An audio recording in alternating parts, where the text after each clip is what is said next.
Bonjour à tous, bienvenue sur le live spécial dermatite atopique. Je vais inviter le docteur Audrey, qui est spécialiste en dermatologie, et on est très content de participer à ce live et de vous proposer un contenu très spécifique, très adapté sur la problématique de la dermatite atopique. Donc, bonjour Virginie aussi, Bapaume qui va nous rejoindre après. Donc je vais inviter Dermat Audrey. Temps de vous connecter tous.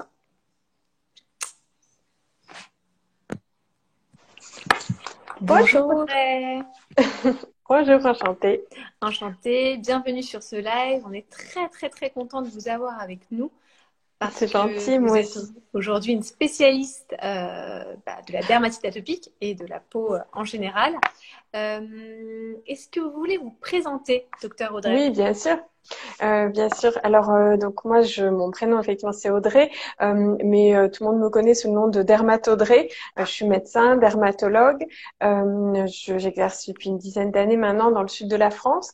Donc, je suis dermatologue générale, on va dire, c'est-à-dire que je m'occupe des enfants comme des adultes. Je m'occupe bien sûr de la dermatite atopique et puis de toutes les autres pathologies qu'on rencontre en dermato, l'acné, les cancers, les verrues, etc.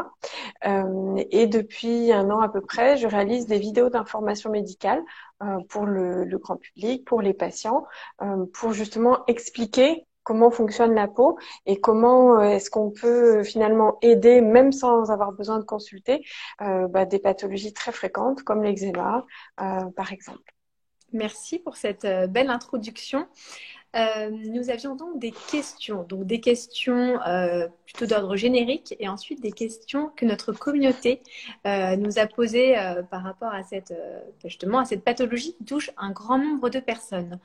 Donc la première question, c'est c'est assez simple, c'est que sait-on aujourd'hui de la dermatite atopique? La dermatite atopique, déjà, c'est vrai que, comme vous l'avez dit, c'est une pathologie qui est fréquente. Ça touche, on va dire grosso modo, 15 à 20% de la population au cours de la vie. Donc, une personne sur cinq, c'est quand même beaucoup. Mhm. Et en fait, la dermatite atopique, ça s'inscrit dans le spectre de l'atopie qui comprend donc l'eczéma atopique, donc les plaques rouges sur la peau qui grattent, etc. L'asthme, Mhm. la rhinoconjonctivite allergique, donc ce qu'on appelle le rhume des foins, le fait d'avoir les yeux qui piquent, qui pleurent, le nez qui coule, etc. Et aussi, on sait que ça prédispose un peu à d'autres types d'allergies, comme les allergies alimentaires, qui sont plus fréquentes chez les personnes qui ont de l'atopie. Donc, en fait, on se trouve avec une barrière cutanée et muqueuse qui est un petit peu fragile, disons plus fragile que celle de la population générale. Donc, si on prend l'exemple pour la peau, on se trouve avec un épiderme qui est un petit peu plus fragile parce que il y a moins de sébum par-dessus, il y a moins de céramide. Il n'y a pas les molécules qui vont faire le ciment entre les cellules de la peau. Il n'y a pas de il y a un manque de filagrine. Donc déjà, on se trouve avec un épiderme qui est plus fragile et qui donc va laisser pénétrer à travers la peau toutes les molécules de petite taille qui peuvent être perçues comme des molécules potentiellement irritantes. Ça peut être des bouts de pollen, des bouts d'acariens, des bouts de poussière, certaines molécules des cosmétiques, Oui, c'est très varié finalement, hein. C'est c'est extrêmement très, varié. très, très varié. Tout ce qui est suffisamment petit pour rentrer, comme à D'accord. travers une passoire, dans une peau atopique, ça va arriver à rentrer, alors que dans une peau normale, solide, bien hydratée, juste mécaniquement, ça va rester à l'extérieur. Et le problème de ces petites molécules qui arrivent à rentrer dans la peau, c'est qu'elles vont déclencher une réaction inflammatoire.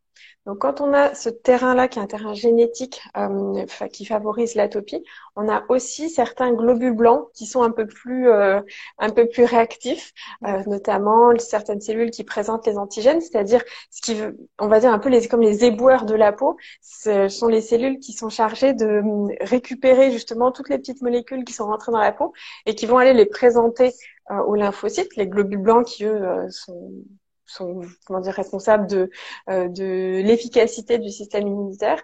Eh bien, ce système-là de l'immunité est un petit peu plus actif aussi dans l'atopie, ce qui fait que il y a plus d'éboueurs si vous voulez, pour aller D'accord. récupérer les petites bricoles qui ont été trouvées. Et les globules blancs, eux-mêmes sont plus réactifs. On a une immunité qui fabrique des IgE, l'immunité TH2 qui est plus importante. Bref, tout ça, ça fait une inflammation dans la peau. Et la peau, quand elle est enflammée, qu'est-ce qu'elle fait? Les lymphocytes, ils s'attaquent directement à l'épiderme parce qu'ils considèrent qu'il a été contaminé. Et donc, on a la peau qui devient rouge, qui gratte, qui pique, voilà, qui montre des symptômes d'inconfort. Qu'est-ce qu'on fait? On se gratte. Quand on se gratte, on arrache encore des petits bouts de peau parce que on a envie d'enlever quelque chose Bah oui, finalement bien de la sûr. peau et ça marche pas. Et plus on gratte, plus on aggrave comme ça ce système d'eczéma. Donc c'est comme ça que ça fonctionne la dermatite atopique. Faut bien comprendre qu'il y a deux problèmes un peu synergiques, un petit cercle vicieux. C'est à la fois la barrière qui est plus fragile et le système immunitaire qui est au taquet. On va dire. D'accord. Mais écoutez, en tout cas, merci beaucoup. C'est vrai qu'on avait désactivé les commentaires, mais ils apparaissent. Donc normalement, les commentaires doivent être désactivés. Mais je pense qu'il y a une fonction Instagram là qui ne fonctionne pas. Bon, écoutez, je crois que c'est un petit bug d'Instagram. En tout Il y a cas, merci pas mal de beaucoup. questions effectivement dans les commentaires qui correspondent pas à la dermatite atopique. Là, je vois passer l'acrocyanose, c'est un problème qui est Non, vraiment bien sûr. indépendant. On va Donc, vraiment pas y répondre. C'est pour ça mais d'ailleurs je qu'on pourrais voulait pas. vraiment désactiver les commentaires et voilà, en tout cas, on prendra toutes les questions, celles qui correspondent à la dermatite atopique. On en fera peut-être un article voilà, sur le réseau de Pour toute la famille. Sachez que là, normalement, les questions, voilà, les commentaires et les questions, normalement, on les a désactivés, mais je ne sais pas ce qui se passe avec Instagram là. Ouais, je désactive bien les questions, pourtant j'ai bien les commentaires. Écoutez, je ne sais pas ce qui se passe, mais oui, en tout cas, on va. Désolée, notre petite communauté, on va faire abstraction des commentaires et des questions. C'est d'ailleurs la raison pour laquelle nous avions fait un appel aux questions pour se concentrer vraiment sur, voilà, sur la Parce que dermatite sinon, atopique. l'eczéma atopique, on pourrait en parler pendant des heures et des heures tellement, c'est normal, hein, tellement il y a de questions, tellement il y a de choses Mais oui, à complètement. évoquer. Donc, Complètement. Donc, du coup, j'ai une deuxième question. Quel est l'impact psychologique de la maladie sur le patient et son entourage? Parce qu'on imagine que il est, que cette il est très important. pathologie a voilà, a un impact psychologique sur la famille, son entourage. La dermatite atopique, plus elle est sévère, hein, bien sûr, plus il y a une altération de la qualité de vie. Parce que, d'une part, ce sont des lésions qui peuvent être affichantes. Quand on a des plaques rouges sur le visage, c'est gênant pour l'estime de soi, etc. Deuxièmement, il y a des fortes démangeaisons associées à la dermatite atopique qui font que ça gratte au cours de la journée. On n'a pas envie de se gratter devant les gens. Et oui, bien sûr. Ça gratte, voilà, ça gratte au cours de la nuit, ça nous réveille. Finalement, on passe une nuit qui est un peu hachée. Donc, surtout pour les enfants, la nuit, c'est très important pour restaurer toutes les fonctions cérébrales, etc. Donc, oui, il y a un fort retentissement sur la qualité de vie pour les atopiques, surtout les atopiques sévères. Et oui, bien évidemment, c'est vrai que on peut imaginer le quotidien, même si c'est vrai qu'il existe aujourd'hui une vraie stratégie de prise en charge. Donc c'est vrai qu'il faut rester toujours optimiste parce que voilà, c'est Il y a une plein de pathologie qu'on solutions. soigne. Est-ce que justement vous pouvez nous expliquer un petit peu quelle est aujourd'hui la stratégie de prise en charge pour ces patients, pour les rassurer un petit peu et leur dire que voilà, il existe des praticiens comme vous qui sont en mesure de les aider au quotidien. Donc, on a vu déjà au niveau de la physiopathologie, c'est-à-dire comment fonctionne la dermatite atopique, il y a ce problème de barrière qui est vraiment primordial. Donc, priorité, c'est restaurer la barrière. Ça veut dire mettre de la crème hydratante, voilà, des baumes émollients, avoir un produit très doux pour se laver, vraiment minimiser tout ce qui va agresser la peau. Parce que si vous laissez les portes ouvertes, c'est normal qu'il y ait des petites molécules qui puissent rentrer à travers.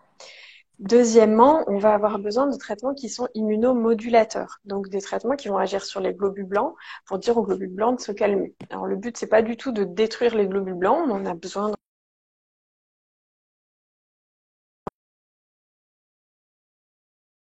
calmer et les réorienter pour qu'ils aillent faire justement autre chose dans le corps plutôt que de s'attaquer à la peau. En première intention, on utilise les dermocorticoïdes, ce sont les crèmes à base de cortisone. La cortisone, c'est l'équivalent d'une hormone que notre corps sécrète naturellement tous les jours et dont on a besoin justement pour éviter que nos globules blancs s'attaquent à notre corps en permanence. Et donc, dans l'eczéma, on peut utiliser de la cortisone locale, donc on va appliquer juste sur la zone où il y a de l'eczéma, contrairement à la crème hydratante qu'il faut appliquer vraiment sur l'ensemble du corps. Et donc, ça, c'est le traitement de première intention. Les dermocorticoïdes permettent de résoudre la grande majorité des dermatites atopiques. Ceci dit, il y a des gens qui ont une DA qui est sévère et il faut passer un peu à l'étape au-dessus. Surtout que la DA, ça évolue. Je dis DA pour dermatite atopique. La DA, ça évolue par poussée. Et donc, on peut faire des petites poussées on va dire très bénignes au cours de l'enfance. Et puis, il y a des facteurs favorisants qui vont déclencher une poussée plus importante un jour. Et bon, on pourra utiliser des traitements plus forts. En première intention, pour les DA plus sévères, on va utiliser les UV. C'est la photothérapie parce que les UV, on sait, oui, ça abîme la peau, ça favorise les cancers de la peau d'une certaine façon. Mais pourquoi ça favorise les cancers de la peau? Parce que ça diminue l'activité des globules blancs qui sont dans la peau. Donc, en fait, on peut utiliser cet effet secondaire pour traiter les personnes qui sont en poussée d'eczéma. Les personnes qui ont de l'ADA se sont souvent rendues compte par elles-mêmes que l'ADA, ça s'améliore en été parce que le soleil fait justement cet effet-là immunomodulateur un peu naturel. C'est vrai que moi, mes jumelles souffrent de dermatite atopique et c'est vrai que effectivement l'été. En été, ça va mieux. Et oui, ça va beaucoup mieux. Donc voilà, les UV, on peut les utiliser de manière médicale, avec des doses qui sont bien calibrées en cabinet, ça c'est possible aussi. C'est pris en charge par la sécurité sociale et ça n'a rien à voir avec les cabines à UV qu'il y a dans certains centres. Oui, bien sûr, destinés bien au rappeler à la bronzage, communauté que voilà. C'est vraiment des machines qui sont différentes. Donc ça, c'est en deuxième intention. Après, si malheureusement ça suffit pas, eh bien, on a des traitements par voie orale. Donc, il y a des médicaments qui sont disponibles, qui vont être des médicaments immunomodulateurs. Je pense notamment à la cyclosporine, qui est un médicament qui va diminuer l'activité des globules blancs. Et là, c'est de manière générale, puisqu'on prend par la bouche, ça va agir sur tous les globules blancs. Donc, ces traitements-là sont réservés aux dermatites atopiques qui sont plus sévères. Ce ne sont pas des traitements à prendre sur toute sa vie. On le fait pendant le temps de la poussée, pendant quelques mois. Le but étant de passer un certain cap. Donc, on peut utiliser aussi, ça je l'ai pas mentionné parce que ça va un petit peu avec, ce qu'on appelle les inhibiteurs de la calcineurin, mais en local. Donc, c'est le tacrolimus, le nom de la molécule. Et donc ça, on peut l'utiliser en local. C'est un peu le relais quand la crème à la cortisone ne fonctionne pas, ou bien au niveau du visage, par exemple, il faut pas mettre de crème à la cortisone sur des traitements prolongés. Donc, on peut utiliser ces autres produits à la place. Donc, voilà un peu les alternatives qu'on a au niveau local et au niveau traitement par voie générale, donc les comprimés dont on parlait. Et puis, il y a des médicaments aussi maintenant qui sont des biothérapies qui sont disponibles quand les traitements, quand les traitements systémiques, donc qui agissent sur tout le corps aussi, mais par voie orale ou avec les UV, soit ne sont pas assez efficaces, soit ont été efficaces mais ont eu des effets secondaires, soit sont carrément contre-indiqués parce que, je vais dire, par exemple pour la cyclosporine, ça peut favoriser l'hypertension. Donc si on a déjà une hypertension artérielle sévère, c'est sûr que c'est pas une bonne indication de prendre de la cyclosporine. Et puis de toutes les manières, il faut vraiment, comme vous l'avez bien rappelé, toujours aller consulter son praticien pour savoir quelle est la meilleure stratégie de prise en charge pour le patient. C'est vrai que regarder des choses sur Internet, etc., c'est bien pour se documenter, mais c'est vrai qu'aller voir son praticien, c'est vraiment la meilleure des choses si on veut améliorer son quotidien et se sentir mieux. Le médecin généraliste sera le premier interlocuteur. Ensuite, il y aura donc le dermatologue en ville, en cabinet.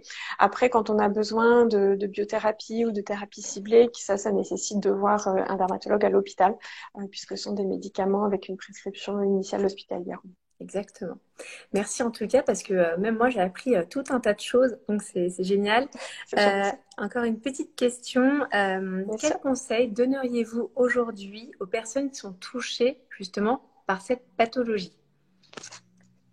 Donc, déjà de pas se décourager, parce que qu'on soit touché soi-même ou par exemple pour son enfant, parce que c'est vrai que l'eczéma atopique c'est très fréquent chez les enfants.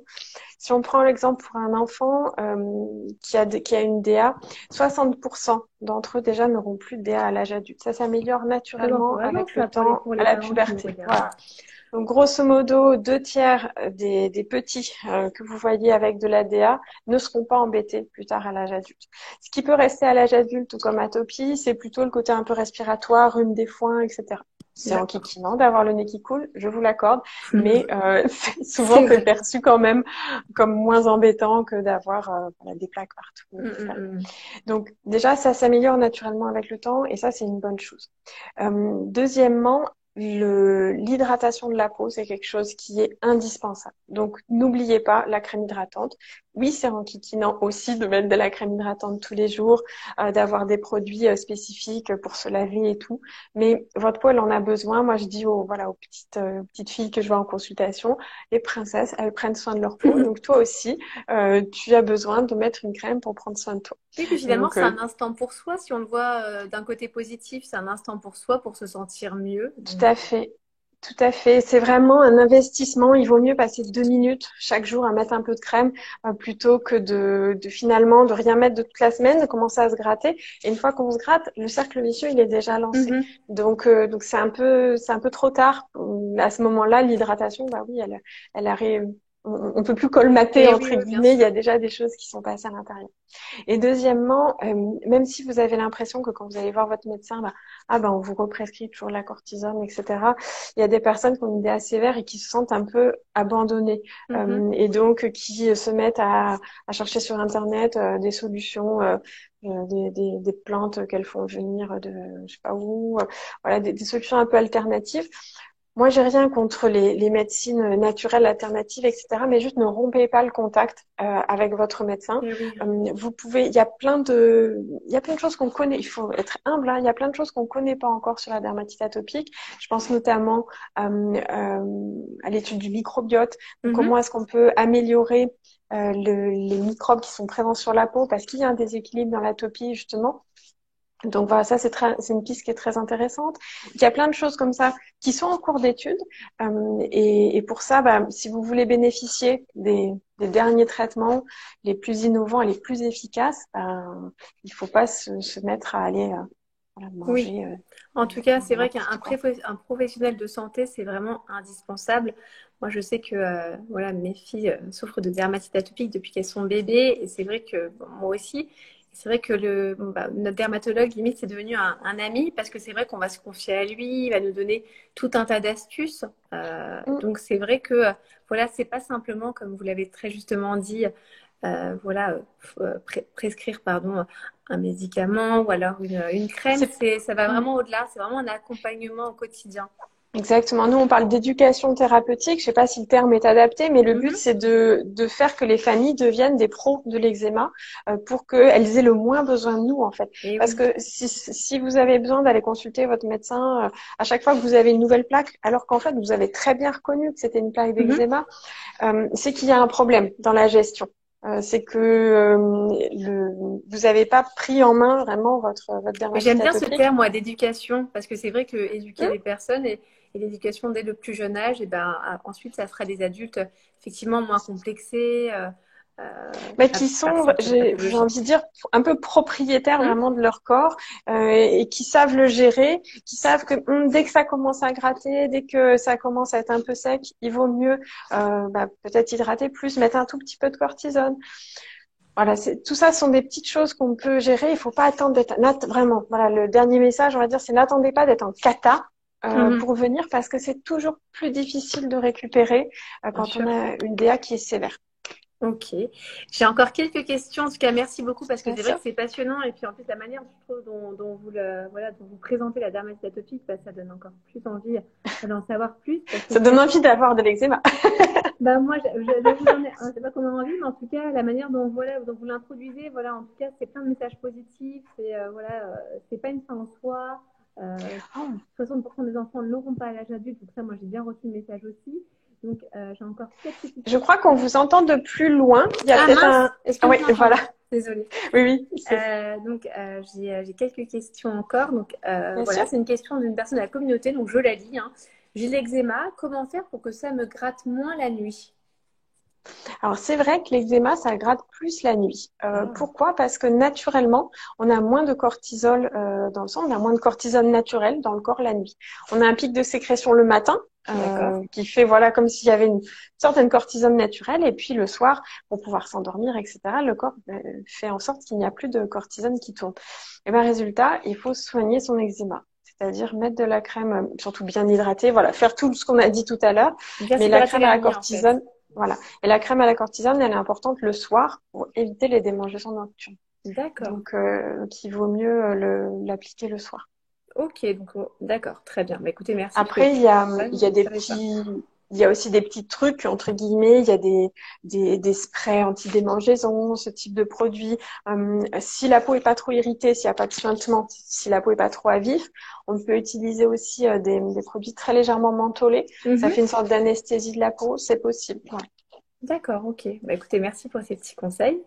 Il y a une autre question. Donc, à cause de l'eczéma, j'ai dû aller voir un psychologue. Ça me Mm. gâche la vie. Comment faire pour aller mieux?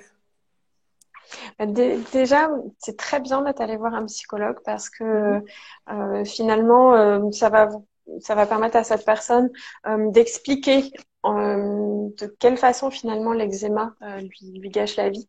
Est-ce que c'est parce que ça l'empêche de faire certaines activités? Il y a des personnes qui ont une DA sévère, dès qu'elles font du sport, avec la transpiration, avec le frottement des vêtements, etc., finalement, elles se trouvent avec une poussée d'eczéma et donc, de fait, elles font moins de sport. Et Mais puis oui, après, elles sont voilà, leur vie et il y a moins d'endorphines, on est moins épanoui. Quand on se freine pour faire des activités, c'est toujours gênant. Moi, je conseille dans ce cas-là, quand il y a un fort retentissement sur la qualité de vie, de contacter les associations de patients, mhm. parce que en fait, l'angoisse, elle vient aussi du fait de se dire, il y a que moi qui ai ce truc. Vraiment, ça tombe vraiment que sur moi. Moi, j'ai une version qui est hyper sévère, c'est sans doute la plus sévère du monde. Et finalement, de se rendre compte qu'en discutant avec des gens qui ont une maladie qui est assez similaire, on peut s'échanger des petits conseils. Bien sûr. On peut se rendre compte qu'en fait, finalement, en ayant peut-être une activité un peu différente, des vêtements un peu différents, on n'aura pas cet eczéma qui va flamber je sais pas moi, au niveau On des mettra dessous-bras ou ce genre de choses. Oui, puis on va essayer. Après, on repartagera bien évidemment le live. On l'enregistrera Mm, aussi sur la chaîne des Breaking Même.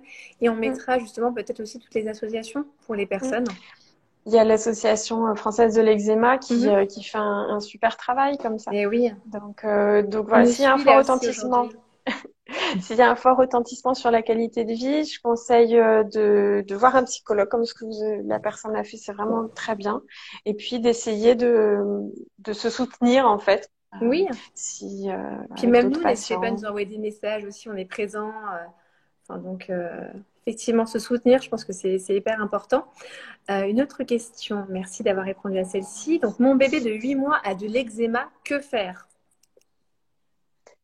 Alors, d'abord, si on part d'une situation, on ne sait pas si la personne a déjà consulté ou pas. Je dirais en premier, Et oui. consulter son Moi aussi, médecin c'est ce que je me suis dit généraliste, là. son pédiatre ou son dermatologue au choix pour justement commencer l'éducation thérapeutique, c'est-à-dire qu'on vous explique quelles sont les crèmes qu'on peut utiliser pour l'aider.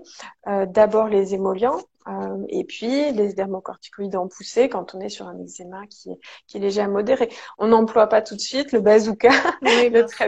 les traitements les plus forts, mais on commence par là.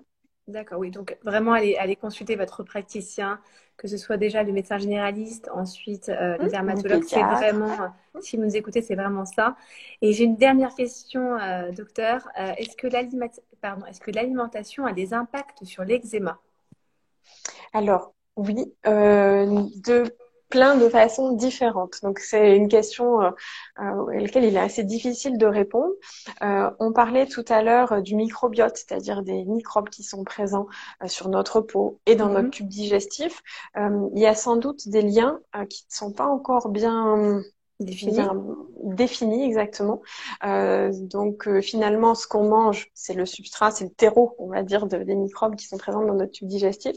Donc, est-ce qu'il y a des aliments qui pourraient être meilleurs pour développer un meilleur microbiote, ou bien est-ce qu'on peut apporter des probiotiques par voie Mhm. orale? Il y en a un maintenant qui est commercialisé pour la DA. Est-ce que ça a vraiment un effet à long terme pour les personnes atopiques? Donc ça, c'est déjà un premier point. Microbiote, alimentation, D'accord. déjà quelque chose. Ensuite, il y a des gens qui ont des vraies allergies alimentaires, qui ont une Mhm. dermatite atopique et des allergies alimentaires, par exemple à l'œuf, à la cacahuète, ce genre de choses. Donc ces personnes-là, quand elles mangent un aliment qu'elles sont allergiques, s'il y a la bouche qui gonfle, s'il y a de l'urticaire, etc., bien sûr, ça va aggraver l'eczéma Oui, ça qui amplifie. serait... Voilà, ça crée une inflammation qui est généralisée. Ceci dit, c'est très très rare d'avoir une allergie alimentaire qui se manifesterait que par de l'eczéma. En D'accord. général, il y a quand même des troubles digestifs, d'autres soucis. Donc, parce que souvent les patients arrivent en consultation avec de l'eczéma, ils nous disent c'est parce que j'ai mangé ça et tout. Mhm. Non, là on n'est pas sur les mêmes mécanismes au niveau immunité. Donc, il n'y a pas de Donc relation de cause à effet entre une alimentation et... c'est très rare. C'est pas impossible, mais c'est très rare parce que dans l'atopie, comme je disais tout à l'heure, toutes les barrières sont fragilisées. Donc la barrière cutanée, la barrière respiratoire, la barrière digestive un petit peu aussi. Et donc même les allergies. Mais je pense que ça c'est plus un sujet que de dermatologue, c'est un Mhm. sujet d'allergologue. Oui, bien sûr, c'est ce que Et j'allais vous donc dire aussi. Moi, je voilà. pense que Si on c'est... a un doute sur des allergies alimentaires, on peut consulter un allergologue qui fera en priorité ce qu'on appelle des prick tests, c'est-à-dire il met des gouttes de Mhm. produit au niveau de l'avant-bras, il fait des petites piqûres à travers pour voir s'il y a une réaction euh, avec certains aliments, de la Ok. fraise. Mais écoutez, en tout cas, merci beaucoup, docteur, pour tout cet éclairage sur la pathologie de la dermatite atopique. Je pense que vous nous avez extrêmement bien renseignés et C'est notre communauté gentil. aujourd'hui a une vision bien plus claire. Et puis moi, j'ai bien aimé parce que voilà, c'est encourageant et c'est positif. Et c'est vrai qu'on a besoin de ça, surtout en ce moment. Oui. Donc merci, Là, en ce merci moment, c'est beaucoup. l'hiver en plus, alors C'est c'est vrai ça, qu'il y a c'est encore plus d'eczéma en hiver, donc on est dans la période. exactement. Donc on va vraiment mettre tous vos comptes, etc. Voilà, si les personnes de notre communauté aussi souhaitent vous suivre. Merci en tout cas énormément d'avoir participé à ce live. Maintenant, on Merci va à vous. prendre une influenceuse qui va, donc Virginie Bapaume, qui va elle, nous partager son expérience parce que ses petites filles souffrent de dermatite atopique. Au Merci beaucoup. On vous revoir. dit au revoir et à très très vite. Merci docteur. Merci. Au revoir. Donc maintenant, je vais inviter Virginie Bapaume, que vous connaissez peut-être déjà tous. Ah, Virginie, hop, je vais demander, elle m'a fait une demande. Virginie, est-ce que tu veux nous refaire ta petite demande? Et voilà, demande, c'est bon. Donc nous accueillons en live Virginie Bapaume, une influenceuse. Donc elle arrive, elle est en attente. Bonjour. Coucou Virginie, ça va? Coucou, ça va et toi? Mais oui, on est hyper content de t'avoir avec nous sur ce live et surtout pour partager toute ton expérience. Est-ce que déjà, tu as vu la première partie avec le docteur Dermat Audrey Exact. et du coup, je pense que ça a dû te parler, tout ce qu'on a dit. Carrément, ça a réveillé pas mal de souvenirs du début de nous, comment tout ça a débuté, en tout cas pour nous, parce qu'on est passé un petit peu par différentes étapes dont elle a parlé avant de pouvoir identifier voilà, concrètement ce que notre enfant avait et comment l'aider, quoi, tout simplement. D'accord. Est-ce que déjà tu veux te présenter à la communauté et nous dire justement pourquoi est-ce que partager ton expérience, c'est important aujourd'hui pour toi, voilà, qui a vécu ça avec tes enfants? Ouais. Alors moi c'est donc Virginie Bapaume, je suis maman de 3 enfants, dont l'aîné a 10 ans et la petite dernière 4 ans. Et mon premier enfant, très petit, en fait, a eu des soucis de peau et nous on a eu beaucoup de mal à identifier ce qu'il avait, à identifier un traitement. Et c'est vrai que j'aime bien en parler et partager parce que des fois on n'arrive tout simplement pas, enfin on est face des fois à l'incompréhension des Mhm. médecins. On a du mal à trouver aussi, nous, on a eu du mal à trouver le bon médecin qui identifie tout ça. Et on a voulu un peu dédiaboliser certains actifs qu'on peut nous proposer pour lutter contre ça. Et Mhm. surtout avoir des petites astuces qui permettent à nos enfants de mieux vivre la dermatite atopique au quotidien.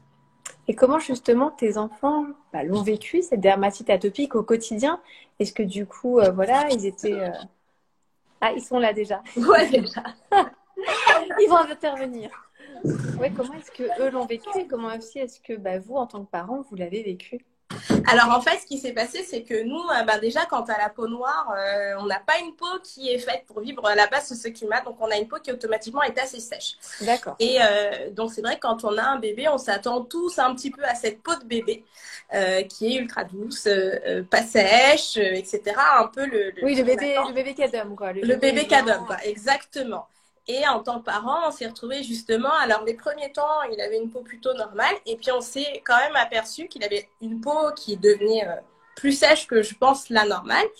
Et on a vu 2 médecins. Mhm. Ils nous ont dit, ah oui, ben, c'est normal, ça a un petit enfant noir, donc il a peau sèche, il faut hydrater. Mais on D'accord. a bien compris que ça allait un petit peu au-delà de ça, et puis ça a continué avec le temps.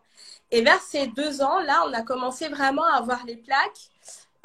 Et surtout, j'entendais parler ça, beaucoup se gratter la nuit et Mhm. avoir les saignements, les bobos, etc. Ah oui, Et quand là, même. ouais, et là, on s'est dit, faut qu'on change de médecin puisque la crème classique, clairement, ce qu'ils nous donnait, ça fonctionnait pas du tout. Et on a changé de médecin et c'est là qu'on a eu le diagnostic et que tout prenait son sens. D'accord. Puisqu'on a aussi un enfant qui, du coup, faisait de l'asthme, etc. Et en fait, on a vu que ce terrain allergique, Eh oui. du coup, avait un lien avec cette dermatite atopique et qu'il fallait changer pas mal de choses à la maison au quotidien. Et adapter aussi un nouveau traitement.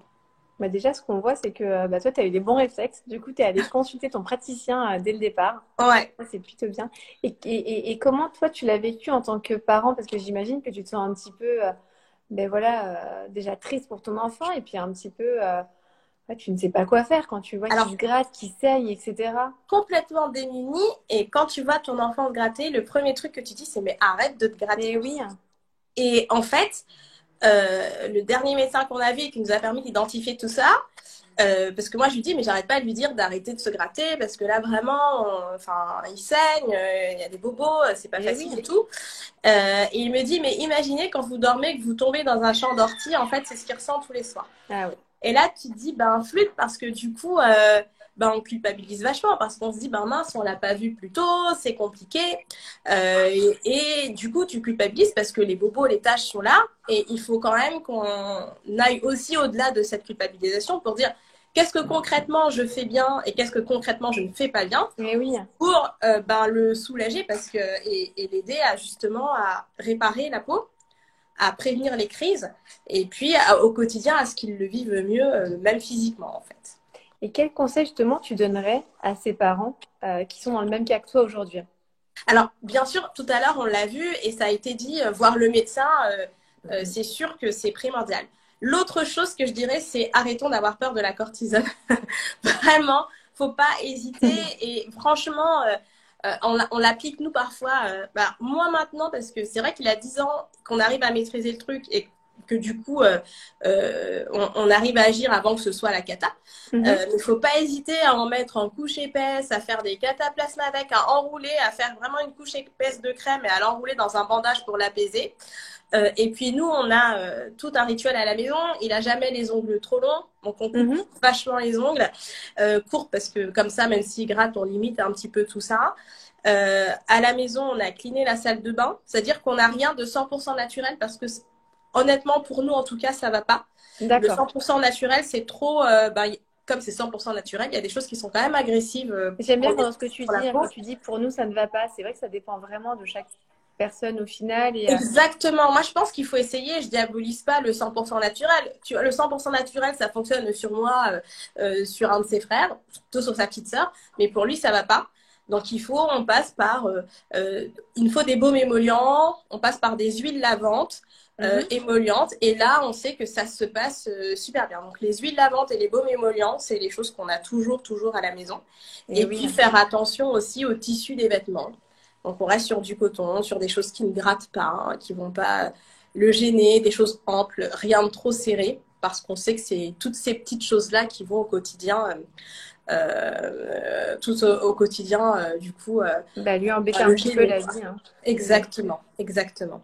Ouais, donc du coup, vraiment bien respecter toutes les doses de, voilà, des médicaments non prescrits par les praticiens. Exactement. Essayer de leur améliorer la vie au quotidien avec, comme tu le disais, des ongles coupés, un environnement plutôt sain. Ouais. Mais en tout cas, bravo parce que tu es une super maman, parce que c'est vrai que gérer ça sur les enfants et puis surtout quand voilà, ça prend des proportions jusqu'au saignement. C'est vrai que c'est vraiment pas facile, mais en tout cas, voilà, toi aussi tu as un message assez positif et ça, je pense que c'est aussi encourageant pour les parents et même les futurs parents qui vont peut-être être amenés à avoir leurs enfants. Ouais, et puis le rendre autonome, c'est-à-dire qu'aujourd'hui, il sait qu'il faut se mettre de la crème tous les jours et pas un petit peu. C'est un garçon, ils n'aiment pas mettre de la crème et tout, mais il faut leur expliquer que du coup, faut en mettre et beaucoup pour éviter que ça se dégrade et pour que ça puisse aller. Et oui, comme le disait le docteur, hein, c'est ça, l'éducation en fait. Hein. Et finalement, vous voyez, vous n'avez pas échangé ensemble et vous avez un petit peu le même discours. C'est plutôt rassurant parce qu'en plus, surtout toi, tu le vis quand même depuis des années. Donc, vraiment, voilà, éduquer les enfants dès le plus jeune âge à justement voilà, bien s'hydrater la peau. Hein. Finalement, l'hydratation, c'est la base. Hein. Ouais, c'est tout à fait la base. C'est qu'ils sachent quel produit lui convient, comment il faut l'appliquer, à quelle fréquence. Et du coup, on espace énormément les crises, quoi. Elles sont vraiment espacées et surtout, quand ça arrive, on sait quoi faire. Ben écoute, en tout cas, je te remercie beaucoup. J'avais une question de la communauté pour toi, si ça te dit. C'était mon petit-fils souffre de l'eczéma, souffre à cause de l'eczéma et se sent différent de ses amis. Que peut-on faire pour l'aider? Alors, c'est vrai que c'est compliqué pour eux. Les enfants sont très cruels entre eux. Donc ça, il n'y a pas de... Alors, lui, il a de la chance, c'est sur des parties du corps qui ne se voient pas trop. C'est beaucoup des jambes, etc. Mais je sais qu'il avait... des fois, le pauvre, il en a une plaque qui est entre les jambes. Et quand tu te rates entre les jambes à l'école, ça peut être en plus hyper mal perçu. Et oui, bien sûr. C'est gênant. Voilà, c'est hyper gênant. Alors du coup, avec les meilleurs potes, on a juste expliqué quoi. Donc, et puis du coup, quand il y en a un qui comprend, ben en fait, c'est comme le bouche à oreille, ça circule assez vite. C'est une chaîne positive. En fait. Voilà, exactement. Et puis après, on l'a laissé tranquille. Mais c'est vrai qu'aujourd'hui, il existe aussi des petits sticks, etc., qui peuvent soulager. Et donc, je l'en glisse aussi dans son cartable, ce qui fait que, voilà, ça va... Du coup, donc, finalement, la transparence, hein, ce qu'on peut dire à cette petite mamie, c'est peut-être essayer d'encourager son petit-fils à en parler à justement à ses amis et de leur expliquer. Ou de maman à maman, la maman du meilleur ami, et lui expliquer qu'elle en parle à son fils ou à celui qui l'embête, parce que c'est souvent ça. Ça vient pas généralement quand ils se sentent mal à l'aise, c'est pas pour rien quoi. C'est ou parce qu'ils ont une remarque ou parce qu'il y a quelque chose de pas très sympa qui s'est passé et qu'ils l'ont retenu. Donc du coup, moi je pense qu'il faut affronter le truc directement et en parler quoi. Ça c'est pas contagieux. Je pense que les enfants ont peur. Enfin, généralement aussi, est-ce que c'est contagieux, etc. Juste dire clairement que voilà, c'est pas parce que leur meilleur ami en a que ils en auront quoi. Finalement, comme dirait ma fille Louisa, un message clair. Voilà, exactement, c'est tout à fait ça. Ok, et écoute, en tout cas, merci beaucoup Virginie pour ton partage. Je pense que ça aussi rassurer les parents. Est-ce que tu as un petit mot justement pour eux, un petit mot à leur donner? Alors moi, je pense qu'il faut s'écouter. Voilà, qu'à un moment donné, quand vous savez que ou le traitement ne va pas, ou votre enfant ne va pas bien, il faut écouter. Et à partir du moment où nous, on a écouté et on s'est dit, faut changer, ça a été mieux. Donc, faut pas hésiter à s'écouter. Très souvent, on a un bon instinct pour nos enfants. Ouais, c'est ça. Faites-vous confiance, les mamans. Exactement.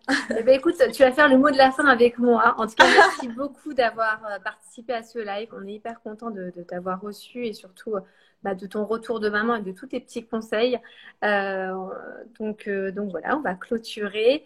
Pour le mot de la fin, on va dire à tout le monde d'être positif parce que finalement, il existe aujourd'hui des stratégies, des vraies stratégies de prise en charge du patient, que des associations existent, que voilà, il y a des mamans aussi qui sont là pour communiquer avec eux. Donc voilà, vous n'êtes pas seul lié, en tout cas face à cette pathologie de dermatite atopique. Il existe des associations, voilà, des praticiens, un protocole de prise en charge. Donc il faut vraiment être positif par rapport à tout cela. Exact. Ben, je partage. Bah, merci beaucoup. On dit au revoir Merci à tout à le monde tous. ensemble. À Et à bientôt. bientôt Virginie. Au revoir. Au revoir, à bientôt. À bientôt.